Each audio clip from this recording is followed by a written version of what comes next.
ये प्रधानमंत्री आज की तारीख में अपने वादों को, अपनी बातों को पूरा करने की गारंटी है।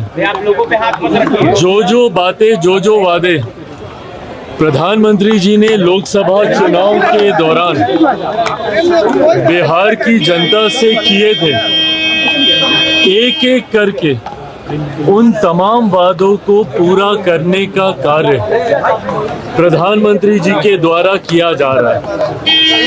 कुछ समय पूर्व हम लोगों ने देखा कैसे दरभंगा में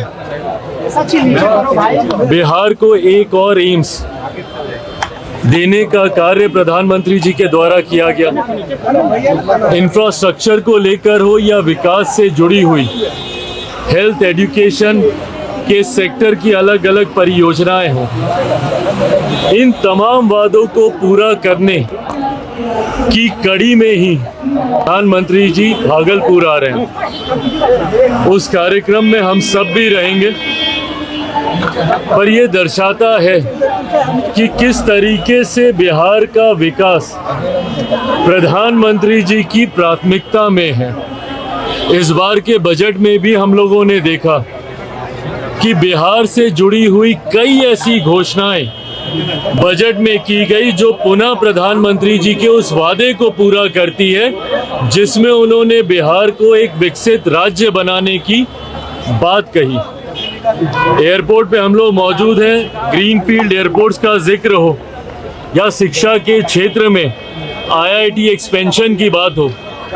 मिथिला से हम लोग आते हैं, वहाँ पे किसानों की सिंचाई की समस्या की बात हो या कोसी की त्रासदी को हर बिहारी जानता है, उसके समाधान की बात हो। इन तमाम चीज़ों का जिक्र इस बार के बजट में माननीय वित्त मंत्री जी के द्वारा किया गया, जो पुनः प्रधानमंत्री जी की सोच को दर्शाता है। मेरे मंत्रालय की लंबे समय से मांग थी कि देश में मात्र 2 निफ्टेम है और फूड टेक्नोलॉजी से जुड़ा हुआ ये एक ऐसा इंस्टीट्यूट है जहां पे छात्र बड़ी संख्या में जुड़ना चाहते हैं। खुशी मुझे इस बात की है कि एक बड़ी घोषणा हमारे मंत्रालय की, अगला निफ्टेम जो खुलेगा, एक जो तांजावुर में है और एक जो कुंडली में है, उसके बाद तीसरा निफ्टेम जो खुलेगा वो बिहार में खुलने जा रहा है।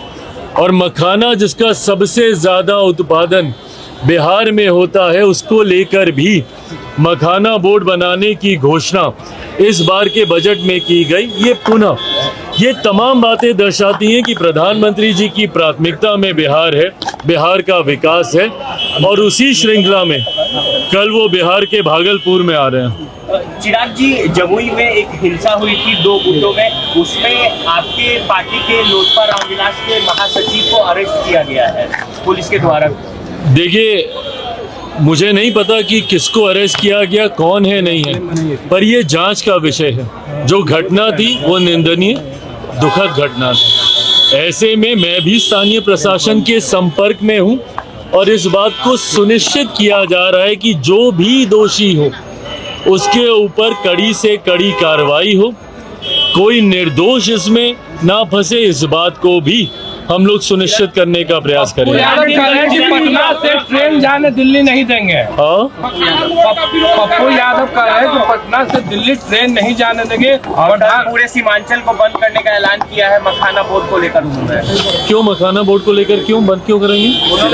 यानी मिथिलांचल को देखा जा रहा है, विशेष राज्य का दर्जा नहीं दिया और मखाना बोर्ड नहीं तो बिहार को बंद करके और ये करके क्या मिलेगा इसमें? भाई उनका अपना तरीका है, उनके तरीके पे हम नहीं जाएंगे।